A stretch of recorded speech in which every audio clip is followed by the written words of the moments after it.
Hey guys, Buffy Game back today, bringing you a video, and today we're going over all of the official weapons that will be available at the launch of Modern Warfare 2, and we'll be covering them here in this video today. So these we actually leaked because people were able to get into the menus and the firing range and go through the weapons, so I can't show these here on screen, but I will leave a link down below to the Reddit post, and we'll obviously go through these in more depth when the game comes out next week for multiplayer.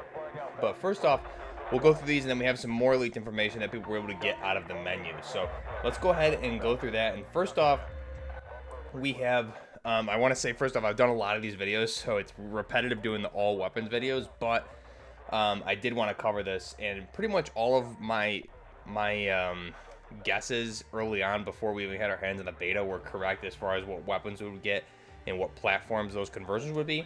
So we'll go ahead and cover that here now. First off, I just wanted to cover, I'm having really bad problems with my PS5. If anybody has experienced really bad lag when offline and very bad choppy audio, I'm talking about just loading up to my PlayStation 5, turning it on and going to the main menu of the PlayStation 5 where you have your cross media bar there.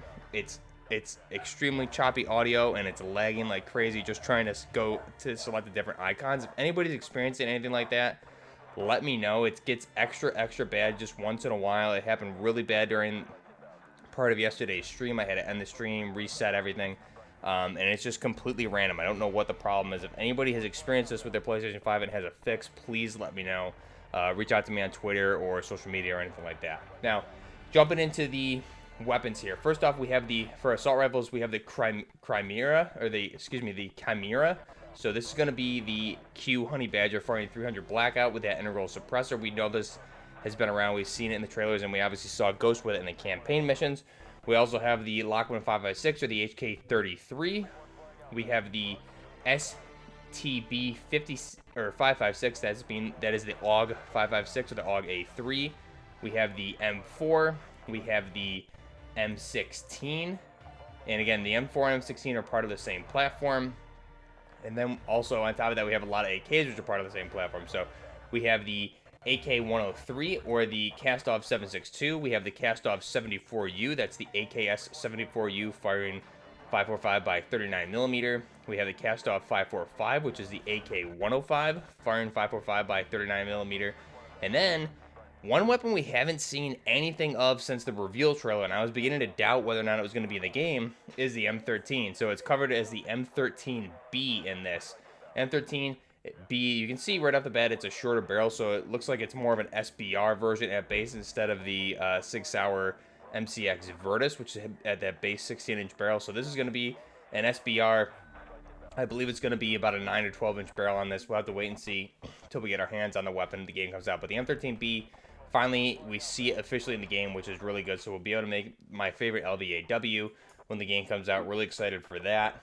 And then we have, moving forward, we have the TAC 56 is going to be the final assault rifle there, that being the Mark 16 or the Scar Light firing 556 by 45 millimeter. Now, moving into the Marksman rifle, or excuse me, the battle rifles, we have the TAC V. That's going to be the Mark 17 or the Scar Heavy firing 762 by 51 millimeter. That is a battle rifle. Then we have what is the SQ or the SO14. This is the Mark 14 firing again 762 by 51 millimeter. Then we have the FTAC Recon. That is that M4 with the 458 SOCOM conversion, which is an interesting weapon here. I'm not sure why. This isn't really in real life. It's not even like a battle rifle. So this is a strange addition, but it's also interesting because this is a conversion that I had made into the M110 or the SO25 in Modern Warfare 2019. So maybe some of the devs watch those videos. Next up, we have the Lockman 762 or the H&K G3A3 making an appearance here in 762 by 51 millimeter. Again, we saw that in the beta. Next up, we have the Lockman Sub or the MP5. Then we have the Bass P. This is the Sig Sauer MPX as opposed to the MCX. The MCX, obviously, that M13B is the assault rifle version, firing 556 by 45 millimeter. This one, the Bass P, part of that same platform. This is going to be the version firing 9x19 Parabellum, the MPX. So I think we've seen this in previous Call of Duties. Be interesting to see what kind of conversions this has, because in real life it does fire, I believe, a 41 Smith & Wesson as well as a 9x19. So we'll have to see if that's going to be available as a conversion. Next, we have the MX9. This is the AUG A3 converted to the AUG 9mm, same one we saw on Call of Duty Modern Warfare 2019. We have the Vaznez 9K. This is the PP19 Vitez. This is the weapon that replaced ultimately the PP19 Bizon, which was never really put in service. So the PP19 Vitez is in service. This is a 9x19 Parabellum submachine gun, so it's good to see that. We have the FSS Hurricane, or the FR55, or the AR57 making an appearance. We've seen that already. We have the PP19 Bizon for whatever reason also in this game, which is really crazy to see this one. This is such a rare weapon, but for whatever reason, Call of Duty and other first-person shooters just really love that. So it's interesting to see the Vitez and the Bizon, but again, the Vitez replaced the Bizon, so that is good to see. At least we have both of them in the game. Then we have the PDSW 528, or the FNP90, which is really good to see, firing that 5.7. Then we have the Val 46, or the MP7A2 in the game. Then we have the Fennec 45, or the Chris Vector, which we've seen that one before. Moving on to shotguns, we have the Lockwood 300, or the as it is the 725 in real life. Then we have two versions of the Mossberg here. We have the Mossberg 500 in pump action, as well as magazine fed, and then obviously we have the Benelli M4 for the Expedite 12. So same shotguns we've seen, nothing crazy there. We have the RAL LMG for the first LMG here. Now this is going to be interesting because it looks like it does fire the 338 Norma Magnum. However, I'm curious if there's going to be a conversion for the M250 for this. But the RAL MG making an appearance again. Then we have the HCR 556, or the AUG H-Bar. This is the light machine gun version of the AUG A3. Again, coming back from Modern Warfare 2, the original Modern Warfare 2. Then we have the 556 Icarus, or the MCR Fight Light. Then we have the Russian RPK, part of that AK platform, and the HK21 being part of that Lockman platform. And the last one is the Sakin MG38. This is the IWI Negev NG7 making an appearance. So this is an interesting weapon to see. Definitely a really good weapon, a pretty futuristic next generation type weapon too. So I'm really looking forward to cover that. Moving into the Marksman rifles, we have the LMS, or the PSG-1, and we saw that again in the beta. Another one here, the SPR 208 making another appearance here from Modern Warfare 2019. And this one, we see a lot of platforms with this. So we have the base SPR 208. Moving on, we have the EBR-14 as a marksman rifle. So again, two versions of the EBR-14. We have a battle rifle and a battle rifle as the Mark 14, and then we have the marksman as the EBR-14. We have also the SAB-50. So these SPRs, there's going to be multiple versions. The SAB-50 is, we're not sure what this one's firing because it doesn't say off the bat. Probably the same base ammunition from Modern Warfare 2019. We'll get into it, but this is essentially the same weapon with the chassis conversions for lighter weight, things like that. So it's the same weapon with different chassis conversions at base, which is pretty interesting that they went with this route. And again, it basically makes sense because they took all the conversions that we did in Modern Warfare 2019 and turned them into their own weapon platform, or their own weapon variant. So that's pretty cool. So we have two versions there in the marksman rifle of the SPR. Then we have the Lockwood Mark II. Moving on, we have the TAC-M, or the Mark 20 SSR. This one is really interesting because this is firing 6.5 Creedmoor, which I took a guess to theorize this before we even got our hands on the beta, that it would be interesting if the Mark 20 could fire either 7.62 by 51 or 6.5 Creedmoor, because that's what it does take in real life, is both of those rounds. It seems like they went with the 6.5 Creedmoor, which is actually really cool to see. So we have some differentiation there. Moving on to sniper rifles, we have the MCPR 300. This is the Barrett MRAD firing 300 Norma Magnum. Then we have the AW50, or the Virtus XMR. This is the AW50 firing 50 caliber Browning machine gun. We have the Signal 50, or the Lynx, which we saw in the beta. Then another SPR version, we have the LAB 330. This is going to be firing again 300 Norma Magnum, and this is the same SPR with that final stock chassis that we saw from Modern Warfare 2019. And then we have the SPX 80. This is going to be very similar to that first stock chassis that we saw from Modern Warfare 2019 for the SPR, but this is 100%. Again, the SPR being the M24, so we have a bunch of different versions of the chassis here.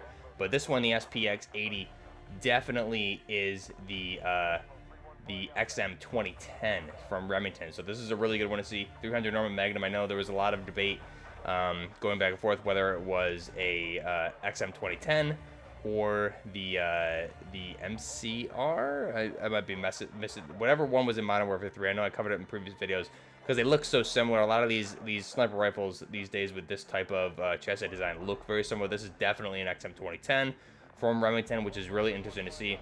This weapon ultimately never really came fully to fruition, I don't believe. But again, to see the XM 2010 here, firing 300 Norman Magnum. This again, you have the SPR with 4 different chassis, 2 for Marksman, 2 for Sniper. So really cool to see that here in the game. And then we have the Riot Shield as well. And then for pistols, we saw pretty much all the pistols minus the Desert Eagle in the beta. So for the pistols here, we have what is the Desert Eagle, we have the Glock 17, we have the Glock 18C, which is full auto, 6-hour P220, and the Smith & Wesson Model 500 is that Magnum. So those are just all of the base weapons. That's not including the launchers. The launchers, I believe, we have the Javelin, we have obviously the grenade launchers, but the RPG-7 as well as the SA-25, I believe it is. And then that's pretty much all the weapons. So I believe it comes to a total of around 51 weapons at base. And that's the total here. All these weapons leaked officially in the menus. So we're obviously missing a lot of things there that I'm sure we'll see in Season 1 Reloaded and Season 1, Season 1 Reloaded, and into Season 2. So Season 1 starts on November 16th. Season 1 Reloaded starts on December 16th. So we're going to see a lot of different chassis conversions. I'm guessing the MCX Spear as well. Some other things is some of the last weapon attachments for some of these weapons that was discovered is weapon tuning. So weapon tuning is staying in the game. You'll be able to, after you level up all of a single platform or maybe every weapon in the game, you get access to the weapon tuning. So this is going to be the final thing that you will unlock in the game for these weapons. Have to wait and see what that is. And again, that's tuning different attachments to a certain degree, which we heard about a long time ago. So I'm glad to see that that's still in the game. They didn't remove it. And it's, again, going to be more of a reward for leveling up all your weapons or that specific platform, so you can fine-tune it to your liking. So that's really cool. I'm excited to see that. Some other things here where the firing range was leaked. People were able to glitch in to the firing range. Obviously, the firing range is not finished at all. You can't inspect your weapons in campaign or in what we can see in the firing range. It's very dark. There's not much to it. Obviously, this is 100% an early version of the firing range because this is something that they could throw together in a couple days, just what we're seeing here. So this is clearly an older version. It wouldn't make sense for them to have things like that in the campaign itself. They want to reduce the package size to make it as small as possible. So it wouldn't make sense.